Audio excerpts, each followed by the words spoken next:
Amigos, este libro de Ageo, Dios no solo, como te decía, está buscando que el pueblo reconstruya un edificio como por un capricho cósmico de Dios. Hoy me levanté hoy día con ganas de que me hagan un templo. No es su capricho del día, sino que debajo de esa idea está el mostrar la necesidad que tenemos de reconstruir nuestras vidas en Él. Dios, Dios quiere que su pueblo sea reconstruido. Nuestras prioridades, nuestras expectativas, nuestra fidelidad y esperanza. Aspectos que solo se reconstruyen cuando venimos a Él, cuando venimos a Jesucristo.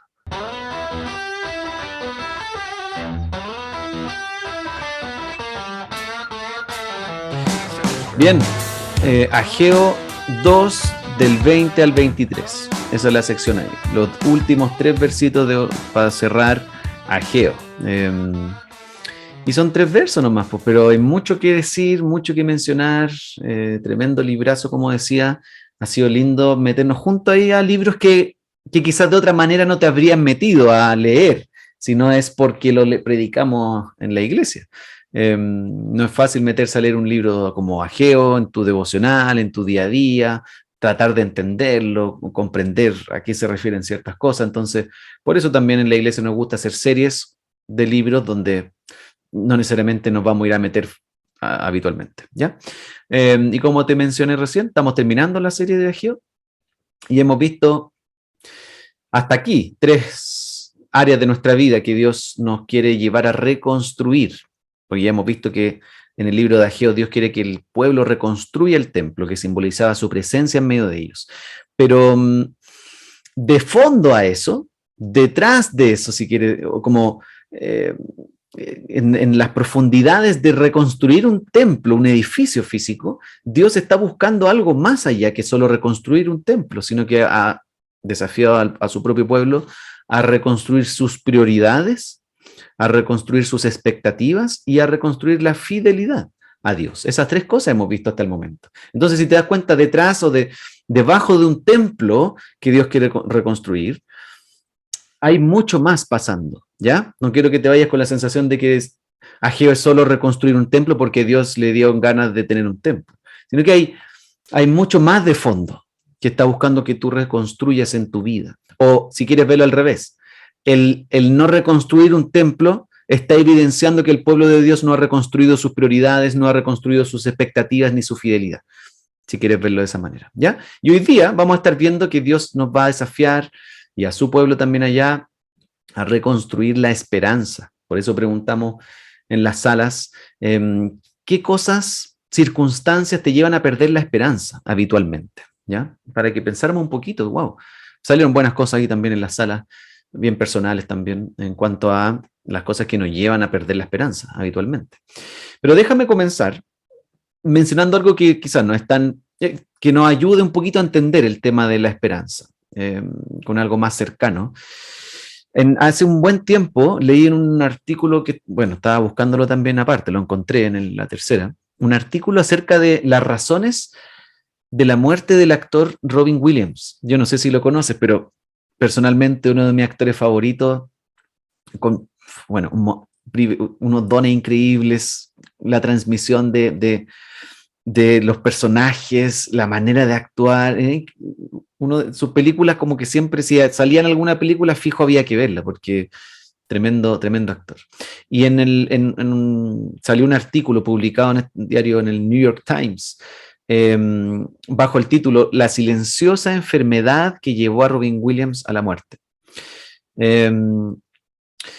Y claro, después de leer el artículo, bueno, varias cosas para mencionar, pero una de las cosas que mencioné en el artículo, que este actor, Robin Williams, es uno de los actores más galardonados dentro de la academia, y en el artículo se mencionaba que él reveló a su círculo más cercano, así como los amigos más íntimos, que a pesar de toda la fama que él había alcanzado y logrado tener, vivía siempre con un sentimiento de vacío interno y lleno de miedo, revelaba en el artículo.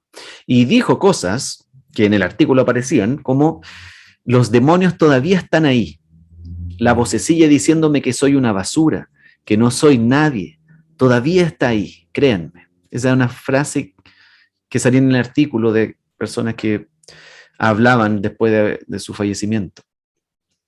De hecho, hay una biografía de este actor que cuenta que en la lista de cosas que él mencionó que le producían miedo, solo había una palabra, y la palabra era todo, ahí en la biografía. Decían, ¿qué te da miedo? Todo. Y un punto de su vida que todo le producía miedo, todo le producía ansiedad, todo era temor. Y obviamente, cuando llegó un 11 de agosto del 2014, si te das cuenta, hace harto tiempo ya, estaba encerrado en su casa, en la pieza de su casa, y sin que nadie lo supiera, y le puso fin a su vida. Solo, completamente. Teniéndolo como uno ve desde este lado, ¿no es cierto? Gente que lo tiene todo, que ha alcanzado todo lo que uno quisiera tener en todo sentido. Termina con esta sensación interna de miedo, de tenerle miedo a todo, de sentirse nada. Y estoy partiendo con esto, menciona esto, porque quiero que puedas tener esa sensación a medida que vamos escuchando el pasaje de hoy día.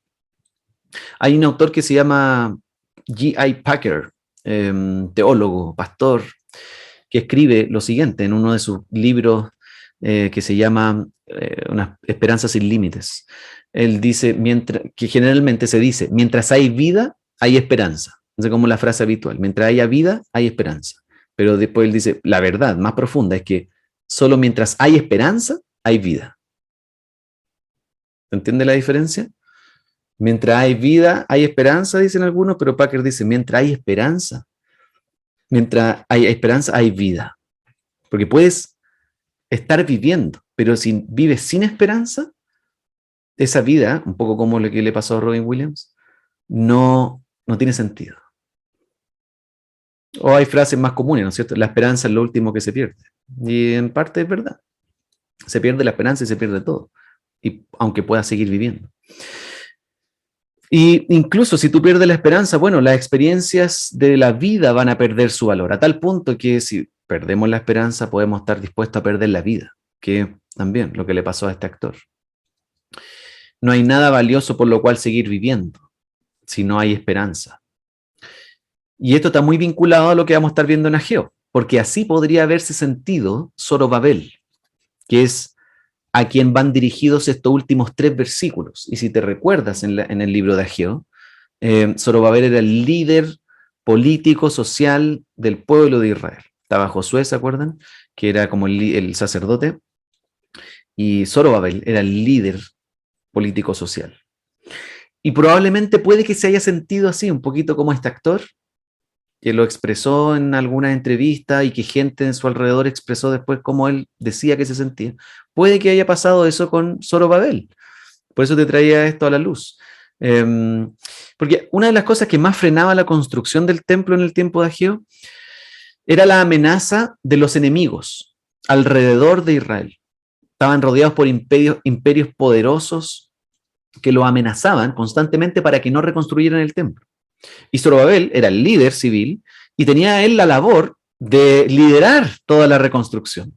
Y tenía que hacerlo con poca gente, con gente desanimada, con pocos materiales, no sé, gente con miedo, amenazados, y él tenía que liderar toda esta reconstrucción del templo.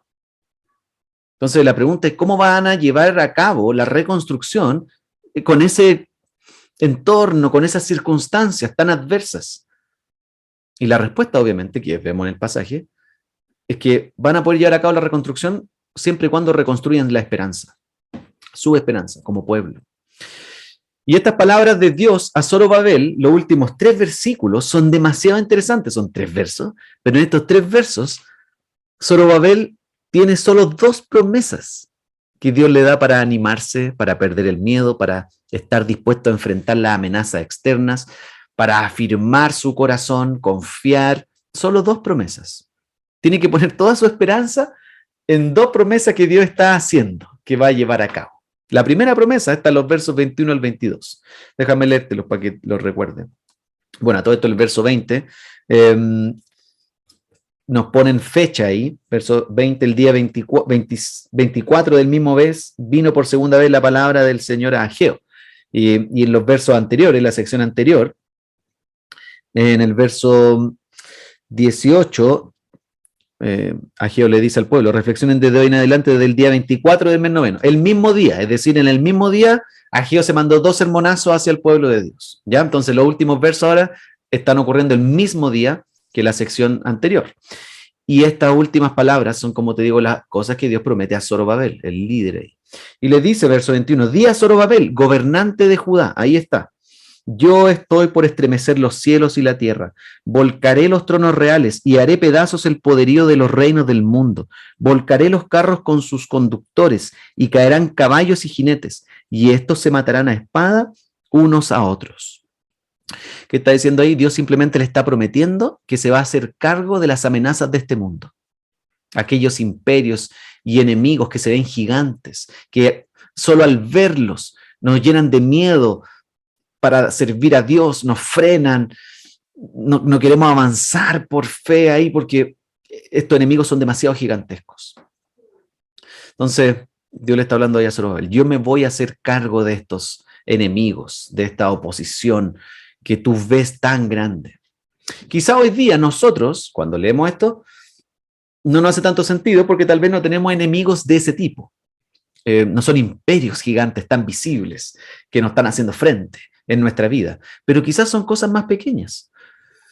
Pero el hecho de no tener una esperanza viva en nuestros corazones, esas cosas pequeñas se ven gigantescas, horribles, nos frenan, nos limitan, no quiero avanzar, me cuesta confiar en el Señor, porque al final estas cosas pequeñas se vuelven gigantescas.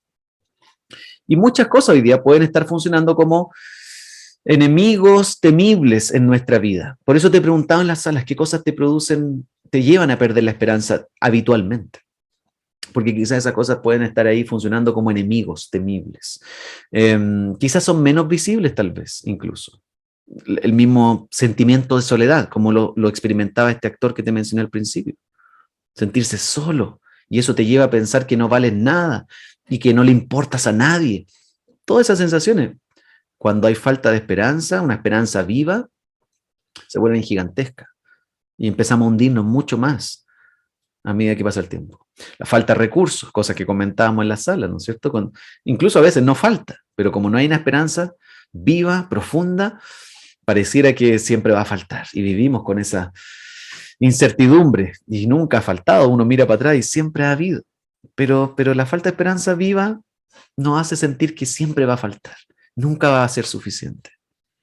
No sé, un montón de otras cosas, la incomodidad, necesito estar cómodo, entonces cuando hay incomodidad, bueno, mi vida empieza a tambalear, como mencionábamos la sala, la muerte, la enfermedad, son cosas que no se ven necesariamente, pero que nos paralizan, no nos permiten servir con alegría, perdemos el gozo en el camino, la esperanza, y no vemos un futuro seguro, ¿ya?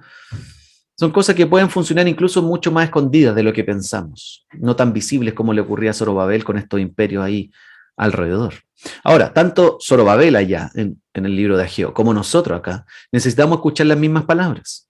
Yo me haré cargo de las amenazas. Necesitamos escuchar las promesas de Dios a Zorobabel.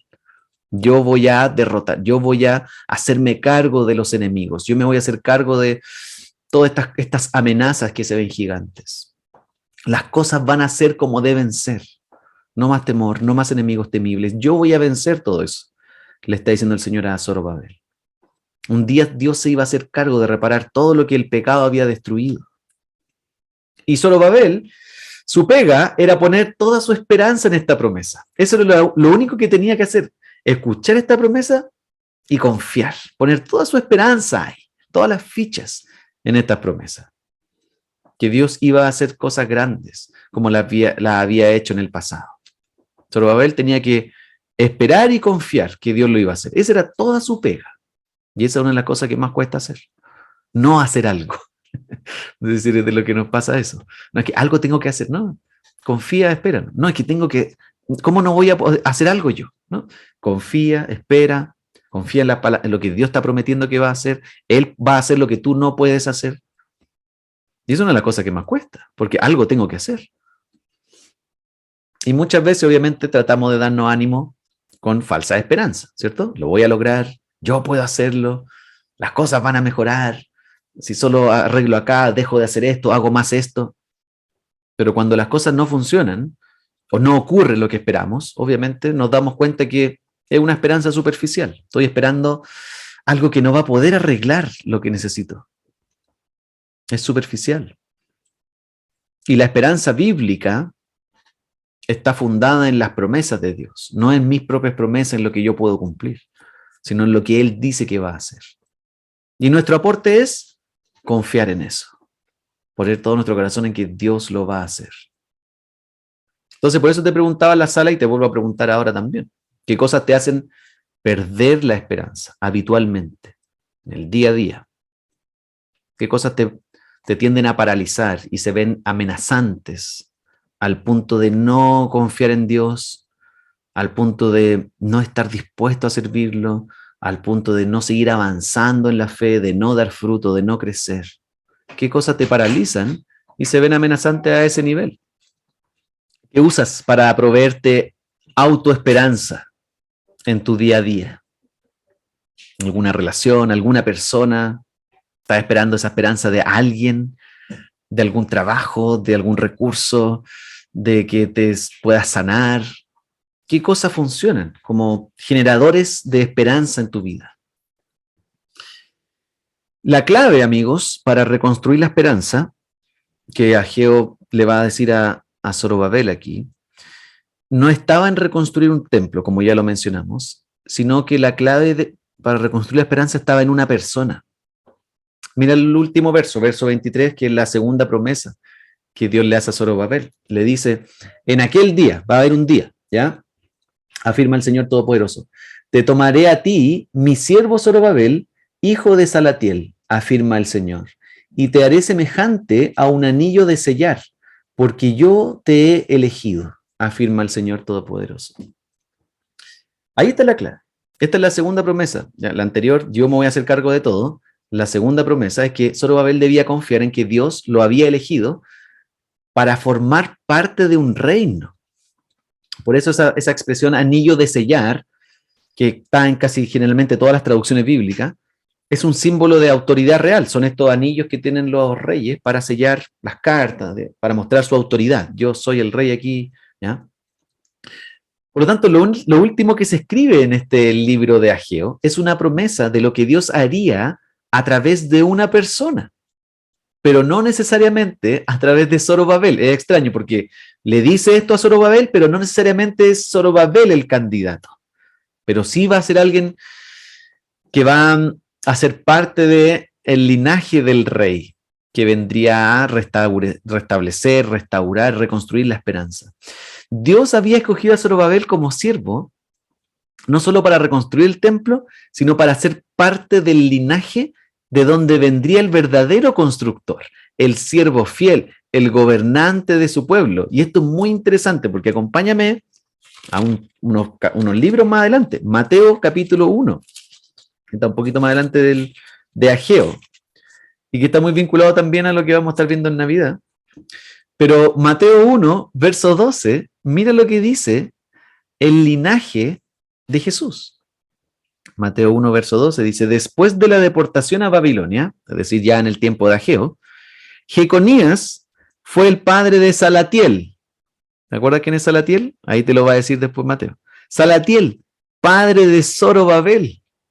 Verso 13, Zorobabel, padre de Abiud, Abiud, padre de Eliaquín, y así, hasta que llegamos al verso 16 del capítulo 1 de Mateo, donde dice, Jacob fue el padre de José, que fue el esposo de María, de la cual nació Jesús, llamado el Cristo. ¿Estás dando cuenta? Zorobabel es parte de la genealogía de Jesús.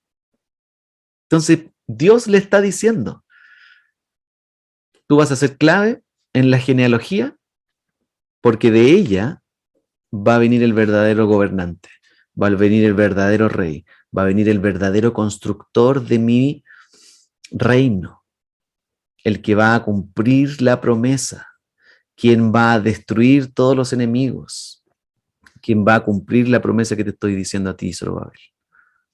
¿Estás dando cuenta? Así Dios reconstruiría la esperanza, una esperanza viva, no en un templo, sino en una persona, una persona que dijo, destruyen este templo, yo lo voy a reconstruir en 3 días, y nadie le entendió nada porque se estaba refiriendo a su propio cuerpo, que iba a resucitar, y en él, todos aquellos que vengan a él, iban a poder encontrar la esperanza, iban a poder encontrar una nueva relación con Dios a través de Jesucristo. ¿Está dando cuenta? La esperanza se reconstruye con Dios mismo. Dios es la esperanza de su pueblo. Él vino a habitar en medio de su pueblo. Dios mismo viniendo a relacionarse con su pueblo, a rescatar del pecado, perdonar, amar, reconstruir una relación con Él, por gracia. Eso es todo lo que Dios quiere construir con su propio pueblo. Por eso quisimos predicar el libro de Ageo, porque queremos que en medio de como el Ageo, post exilio, post, entre comillas, pandemia, que ha quizás destruido ciertos aspectos de tu vida, a través del libro de Ageo tú puedes venir a reconstruir en su presencia, en Cristo, una relación con Él, y que empieza a reconstruir áreas de tu vida, tus prioridades, tus expectativas, tu fidelidad y hoy día tu esperanza, que quizás ha estado destruida a través de las circunstancias. ¿Estás dando cuenta? Ahora, es posible estar con Jesús, entre comillas, es posible estar con Jesús y no tener esperanza. Es posible. Y el apóstol Pedro es un gran ejemplo de eso. Pedro estuvo con Jesús, ahí mismo, in situ, físicamente, personalmente, lo conoció, lo vio, lo escuchó, comió con él, lo siguió 3 años, siendo entrenado por Jesús mismo, la sombra de Jesús, como en el seminario, ¿cierto? Mandan una sombra para que vea el pastor cómo trabaja. Pedro fue una sombra de Jesús todo el rato, pero quedó sin esperanza después de la cruz, cuando Jesús murió, ¿se acuerdan? Pedro volvió a su trabajo de pescador. Quizás pensó, bueno, todo lo lindo de haber seguido a Jesús durante este tiempo se había acabado. Fue bueno mientras duró. Volvamos a la vida real. Ahora hay que volver a trabajar, pagar las cuentas, volver a la vida que tenía antes.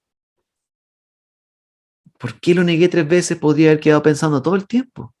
Porque nunca pudo pedirle perdón. Nunca más lo voy a volver a ver. Hasta que se encuentra con el Cristo resucitado, que lo viene a restaurar, que le viene a decir, te amo 3 veces. Y lo envía a ese compadre sin ninguna esperanza a reconstruir su iglesia, a construir el reino de Dios. Obviamente Pedro se encuentra con la esperanza viva, ¿cierto? Porque se encontró con el Cristo resucitado y entendió que la esperanza es una persona, no es un lugar. Y luego escribe cosas, empieza el mismo apóstol Pedro, que no tenía ni una esperanza, empieza a escribir cosas en su carta en 1 Pedro, capítulo 1, verso 3, diciendo, alabado sea Dios, Padre de nuestro Señor Jesucristo, por su gran misericordia nos ha hecho nacer de nuevo mediante la resurrección de Jesucristo para que tengamos una esperanza viva. Así parte su carta a sus hermanos. El compadre con menos esperanza es la persona más esperanzada, una esperanza viva y que empieza a afectar a otros que no la tienen, porque él se encontró con Jesucristo, la resurrección, la esperanza hecha carne. Y esa esperanza viva es la que debería afectar nuestros corazones en toda área, cada día de nuestra vida. No solo para tener esperanza en algunos momentos clave, ¿no es cierto? Esos grandes momentos de la vida donde una gran enfermedad y necesito esperanza, una gran prueba, necesito esperanza. Esperanza viva para todos los días de nuestra vida, toda la semana. Como dice Paul Tripp, no son solo los grandes e importantes momentos de la vida que necesitamos esperanza, sino los pequeños y cotidianos. En la casa con los niños, con el esposo, la esposa, en medio de las relaciones difíciles, cuando siento que esto no va a mejorar, no va a cambiar. Ahí necesito la esperanza viva. Jesucristo. Al llegar a fin de mes, como mencionamos en la sala, ¿no es cierto? Cuando las cuentas no van como uno quisiera, cuando las cosas no cuadran, cuando siento que va, ahí necesito la esperanza viva en Jesucristo. En medio de los días difíciles de enfermedad, sufrimiento, Ahí necesito la esperanza viva en Jesucristo. Amigos, este libro de Ageo, Dios no solo, como te decía, está buscando que el pueblo reconstruya un edificio como por un capricho cósmico de Dios. Hoy me levanté hoy día con ganas de que me hagan un templo. No es su capricho del día, sino que debajo de esa idea está el mostrar la necesidad que tenemos de reconstruir nuestras vidas en Él. Dios quiere que su pueblo sea reconstruido. Nuestras prioridades, nuestras expectativas, nuestra fidelidad y esperanza. Aspectos que solo se reconstruyen cuando venimos a Él, cuando venimos a Jesucristo. Venimos a la cruz otra vez más. Señor, perdí la esperanza. Te necesito a ti. Necesito abrazar la cruz. Tu gracia, perdona mi pecado por yo construir mi esperanza, por yo autogenerar algo que no tiene base.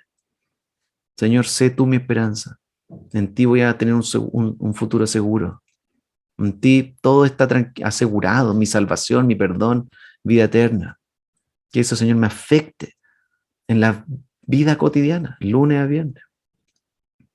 Más aún ahora entrando a Navidad, ¿no es cierto? Que podamos preparar nuestros corazones para su venida a nuestras vidas.